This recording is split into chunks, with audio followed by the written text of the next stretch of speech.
प्यारे बच्चों, क्लास 12 15/2/2025 को संस्कृत विषय आर्ट साइंस कॉमर्स का फाइनल जैक बोर्ड एग्जाम हो चुका है।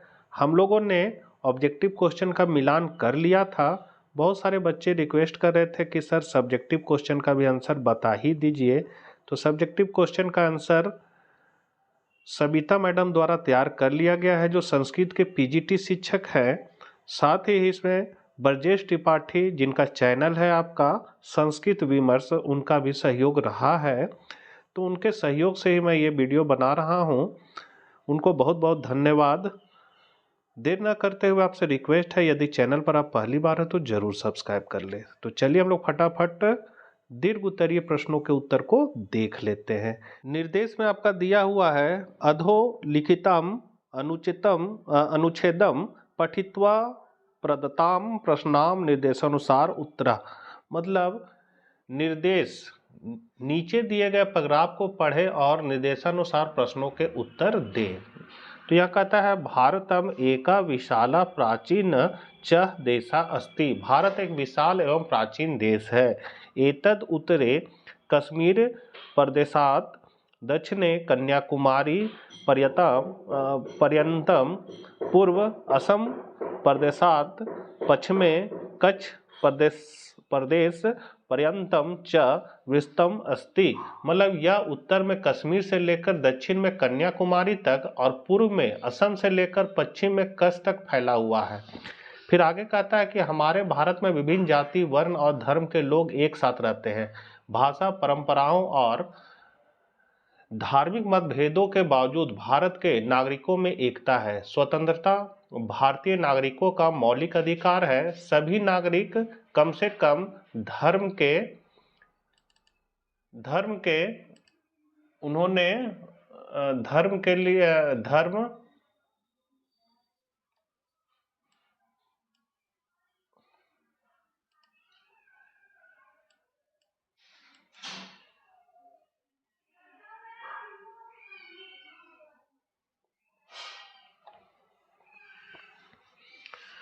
वे स्वीकार करने के लिए स्वतंत्र है। मतलब कि सभी नागरिक कम से कम धर्म को स्वीकार करने के लिए स्वतंत्र है। मतलब किसी भी धर्म को स्वीकार करने के लिए स्वतंत्र है। सभी धर्म हमें विनम्र, दयालु होना और दूसरों की मदद करना सिखाते हैं। इसलिए भारत में सभी धर्मों के लोग बिना किसी भेदभाव के रहते हैं। अब यहाँ पर जो है आपका क्वेश्चन दिया हुआ है कि भारतम कीदृशा देशा अस्ति। मतलब भारत कैसा देश है। तो भारतम एका विशाला प्राचीन च देशा अस्ति। मतलब यहाँ भारत एक विशाल एवं प्राचीन देश है। भारतस्य नागरिकेषु का वर्तते। यह भारत के नागरिकों के बारे में क्या है। तो आंसर हो जाएगा भारतस्य नागरिकेषु एकता वर्तते। मतलब भारत के नागरिकों में एकता है। 33 है भारतीय जना कथम वसंती। भारत के लोग कैसे रहते हैं। तो आंसर है भारतीय जना परस्पर मिलित्वा वसंती। मतलब भारत के लोग मिलजुल कर रहते हैं। उसके बाद है संति इति क्रियापदस्य कर्तृपदम किम। कहने मतलब है क्रिया और कर्ता क्या है। तो यहाँ पर होगा सर्व नागरिका। फिर है प्राचीना इति विशेषणस्य विशेषणम किम। मतलब प्राचीन विशेषण का विशेषण क्या है। तो इसका हो जाएगा देशा। अन्वस्यम इति अर्थ किम पदम अत्र प्रयुक्तम। तो यहाँ पर हो जाएगा यहाँ अन्य के अर्थ में किस शब्द का प्रयोग किया गया है। तो यहाँ हो जाएगा विभिन्नाम। फिर है परतंत्रा इति पदस्य किम विलोम पदस्य अत्र प्रयुक्ता। मतलब यहाँ प्रयुक्त स्वतंत्रता शब्द का विलोम शब्द क्या है। तो इसका हो जाएगा आपका स्वतंत्रता। क्या हो जाएगा स्वतंत्रता। उसके बाद है अधोलिखिताम गद्यांश पदम च पठित्वा प्रदत्त प्रश्नाम संस्कृतेन उत्तरम। मतलब नीचे दिए गद्यांश और श्लोकों को पढ़े और दिए गए प्रश्नों के उत्तर जो है वो आपको संस्कृत में देना है। गद्यांश आपका है यहाँ पर लिखा हुआ है कि एक समय एक 16 वर्षीय युवा देशी श्वेत व्यक्ति घोड़े पर सवार होकर, मतलब घोड़े पर सवार होकर पर्वत श्रृंखला पर चढ़ रहा था। यह सुगठित मजबूत शरीर वाला व्यक्ति, जिसका माथा और ऊपरी होंठ एक महीने महीन मोती की फिल्म की तरह पसीने की बिंदुओं से ढके हुए थे। शिववीर का विश्वस्त विश्वास पात्र सिंह दुर्गा से उसका पत्र लेता है और तुरंत दुर्ग जाता है। ये इसका हिंदी का रहा था बच्चों। अब इस पर क्वेश्चन है कि युवा केन पर्वत श्रेयाय ऊपरी गच्छति स्म, मतलब वह युवक किस पर्वत श्रृंखला पर चला। किस पर्वत श्रृंखला? तो युवक घोड़े पर सवार होकर पर्वत श्रृंखला पर चढ़ रहा था।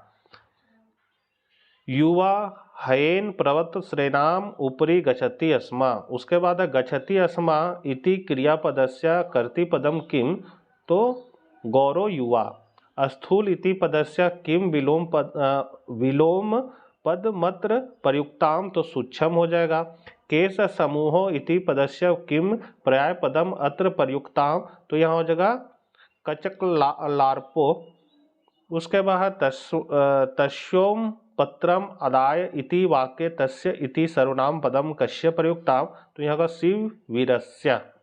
उसके बाद आपका है यहाँ पर पद दिया हुआ है, मतलब एक श्लोक दिया हुआ है जो कहता है प्रातः प्रायाणाम भी मुखाय तस्मै, मतलब उसको जो सुबह निकलने वाला था सविस्मया कोष गृहे नियुक्ता, मतलब उन्हें आश्चर्यचकित करते हुए राजकोष में नियुक्त किया गया।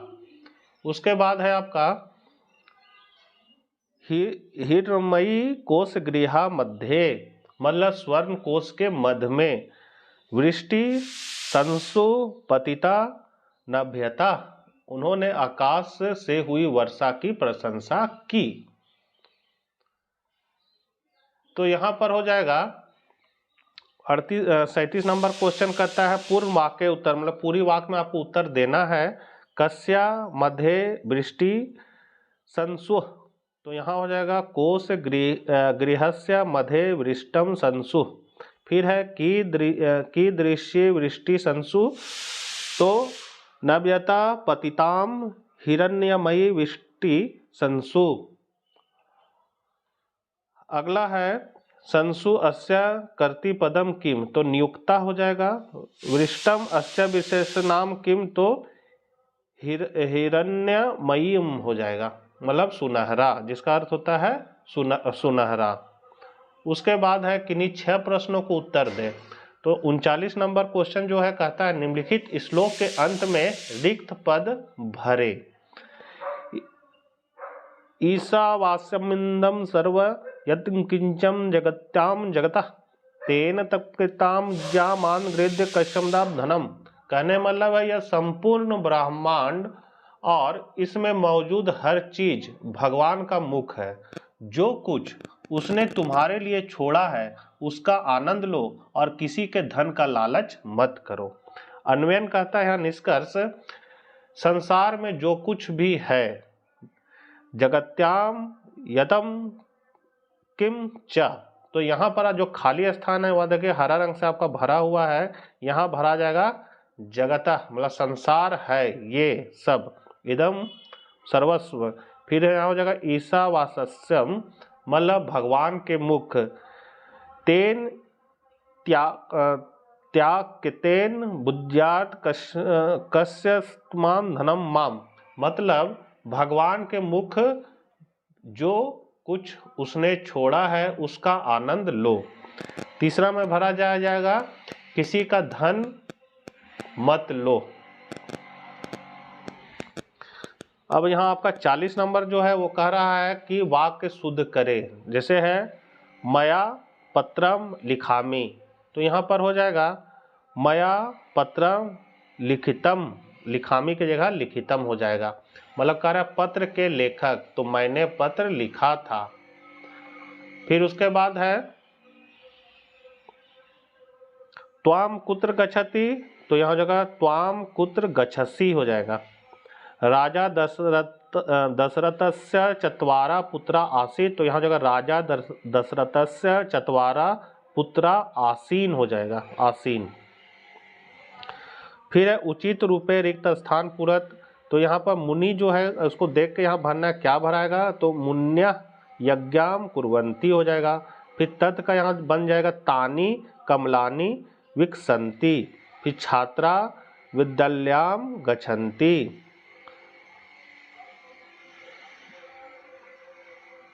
42 नंबर है प्रत्यम संयोजला लिखत, मतलब इसको आपको लिखना है गम प्लस कत्वा में प्रत्यय आपको लगाना था, गत्वा हो जाएगा। क्री प्लस तब्यत में कर्तव्य या कर्तव्यम हो जाएगा और इसमें नर्तकी हो जाएगा आपका। 43 नंबर है नीचे दिए गए शब्दों के द्वंद्व दिए गए हैं, उनके आधार पर सही शब्दों की रचना कीजिए। तो यहाँ पर है देखिए क में आपका वनांतरे भरा जाएगा, गुणलुब्धा भरा जाएगा और इसमें प्रकृति सिद्धम भरा जाएगा। 44 नंबर में है शब्दार्थ लिखत, मतलब इसका अर्थ को बताना है। तो अस्तेयम का हो जाएगा चोरी ना करना, शौचम का हो जाएगा पवित्रता और इसका हो जाएगा घृणा। 45 नंबर है आपका रेखांकित शब्द की विभक्ति और उसका कारण लिखना है आपको, ठीक है। तो गणेशाय नमः, तो यहाँ हो जाएगा चतुर्थी विभक्ति नमः योगे है। जलम वीना जीवनम शून्य, तो यहाँ द्वितीय विभक्ति वीना योगे है। कविसु कालिदासा श्रेष्ठा, तो इसमें हो जाएगा सप्तमी विभक्ति श्रेष्ठ पद योगे है। फिर है यहाँ पर संधि विच्छेद करना है और संधि भी करना है। तो स्वागतम का हो जाएगा सु प्लस आगतम, कालांसा का हो जाएगा काल प्लस अंसा, अतीव अति प्लस इव का हो जाएगा अतएव। यहाँ से आपका दीर्घ उत्तरीय प्रश्न है बच्चों, तो यहाँ पर आप टेबल में देख रहे हैं, इसको मिलान करना है। तो यहाँ है कि आपको कार्रवाई का अधिकार है, इधर करता है संसार में जो कुछ है वह संसार में जो कुछ है वह संसार है। ददाति प्रति गृहांति, तो इसका माँ फदेशु कदाचन। तो इसको आपको मिलान करना बच्चों। तो यहाँ देखिए मैंने मिलान कर दिया है कि पहला जो है वो किस में जाके मिलेगा, तो ये इसको आप देख सकते हैं, इस तरह आपको मिलान कर देना है।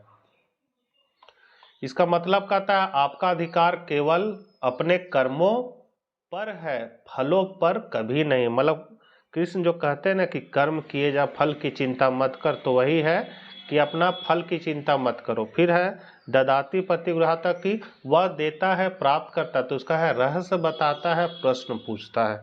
तीसरा है यह संपूर्ण ब्रह्मांड और इसमें इसका हो जाएगा आगे मौजूद हर चीज भगवान का मुख है। फिर अति अस्ति यद्यपि सर्वत्र, मतलब सर्वत्र जल होते हैं, तो उसका मिल जाएगा कि भी वह धूल से सजा हुआ है। यह पाप को रोकता है और अच्छाई को बढ़ाता है। उसके बाद है कि विद्यालय में शुल्क माफ करने के लिए प्राचार्य को एक पत्र लिखना है। तो सेवायाम श्रीमान प्रधानाचार्य महोदय उत्क्रमित उच्च विद्यालय विरुता बोध गया। विषय में यहाँ लिखा हुआ है स्कूल फीस के लिए याचिका, विद्यालय शुल्काम याचनाम पत्र। तो यहाँ पर आप देख सकते हैं इस तरह आपको लिख देना। इसका हिंदी हम बता दे रहे हैं क्या लिखा हुआ है कि सविनय निवेदन है कि मेरे पिता एक गरीब किसान हैं, उनकी मासिक आय बहुत कम है और मेरे परिवार में 5 सदस्य हैं जिनका बहुत मुश्किल से समर्थन किया जाता है। इस वजह से स्कूल की फीस देने में बहुत मुश्किल हो रहा है। तो श्रीमान से प्रार्थना कि मेरी स्कूल की फीस माफ कर दे। आपका शिष्य महेश कुमार राम, द्वादश मतलब 12 कक्षा, अनुक्रमांक 2 है। उसके बाद है चंपू काव्य वैशिष्टम प्रतिपादता, मतलब चंपू कविता की विशेषता बताएं, एक चंपू कविता का उदाहरण भी लिखिए। तो यहाँ पर आप विशेषता देख सकते हैं गद पदयो युक्ताम रचिताम सहिताम चंपू काव्यम कथेत, मतलब गद और पद में रचित साहित्य को चंपू काव्य कहा जाता है। फिर है अस्मिन साहित्याम विद्याम कविनामा उद्देश्य केवलम स्व कवित्वा सवितम साहित्यम कौशलम च प्रदर्शनम एवं भवति, मतलब इस साहित्य शास्त्र में कवियों का उद्देश्य केवल अपने काव्य साहित्य एवं कौशल का प्रदर्शन करना है। अस्मिन विद्याम साहित्यम रचनायाम सर्वथा अभाव अस्ति, मतलब इस विद्या में साहित्य का सर्वथा अभाव है। फिर है नल चंपू, जीवनधार चंपू, रामायण चंपू, भारत चंपू इत्यादि एतस्व उदाहरणम अस्ति। ये सभी इसके उदाहरण है, मतलब नाला चंपू, जीवनधार चंपू, भरत चंपू आदि इसके उदाहरण है। 50 नंबर है कि लेखक का नाम बताना है, कौन लिखा है। तो रामायण को वाल्मीकि लिखे हैं, पाणिनि कन्या को चंद्रशेखर दास वर्मा लिखे, महाभारत को वेद व्यास, किरात जुन्यम को भारवी लिखा है और उत्तम रामचरितमानस को भवभूति लिखे हैं। कादम्बरी को आपका वान भट्ट लिखे हैं। 51 नंबर है कि चित्र को देखकर आपको वाक्य बनाना। टेबल दिया हुआ है, पहाड़ है, हरिता मतलब हरे, नदी है, वृक्षा मतलब पेड़ है, गृहानी मकान है, बरसात का मौसम है, बादल है, सुंदर है। तो इस सब से आपको शब्द बनाना है। तो यहाँ पर शब्द बना हुआ है बच्चों, इसको आप लोग देख सकते हैं। ये शब्द कह रहा है कि ये बरसात के मौसम की तस्वीर है। दूसरा नंबर है यह तस्वीर में पहाड़ है। तीसरा है पहाड़ पर हरे भरे पेड़ है। फिर चौथा में कहता है बरसात के मौसम में घरों में पानी भर जाता है। और पांचवा है यहाँ एक बड़ी नदी बहती है, अत्र एका विशाला नदी बहती। 50 नंबर आपका जो है वो मंजूषा से मतलब बॉक्स से देखकर आपको ये सेंटेंस को पूरा करना है। तो यहाँ देखिए मैंने पूरा कर दिया है। जो आपको ब्लू ब्लू दिख रहा है वो भरा हुआ है। इसका कहानी हम सुना देते, क्या कह रहा है। कह रहा है कि एक अहंकारी राजा ने बुद्धिमानों को बुलाया और उनसे पूछा, कहो कौन बेहतर है, मैं या भगवान। चिंतित विद्वान आश्चर्यचकित थे कि क्या किया जाए, यहाँ जान का नुकसान और फिर झूठ बोलना। एक बूढ़े आदमी ने झुककर कहा, राजा निसंदेह आप हैं सर्वश्रेष्ठ, भगवान नहीं। राजा गर्व से सिर उठाया और पूछा, वह कैसे। बूढ़े विद्वान ने कहा, राजन आप आर्मा को राज्य से निकालने में सक्षम है, भगवान नहीं। यदि आप उसे निकाल देंगे तो वह उसे कहाँ जगह देगा। क्वेश्चन मार्क है। राजा को अपनी मूर्खता का एहसास हुआ और वह बूढ़े आदमी को सम्मानित किया। तो यही बता रहा है बच्चों। तो आपका सब्जेक्टिव प्रश्न का मैंने उत्तर बता दिया है। इसमें सविता मैडम और ब्रजेश त्रिपाठी सर को बहुत बहुत धन्यवाद, मैडम को भी बहुत बहुत धन्यवाद जिन्होंने जल्दी जल्दी उत्तर कंप्लीट किया है। मिलते हैं नेक्स्ट वीडियो साथ। जय हिंद, जय भारत।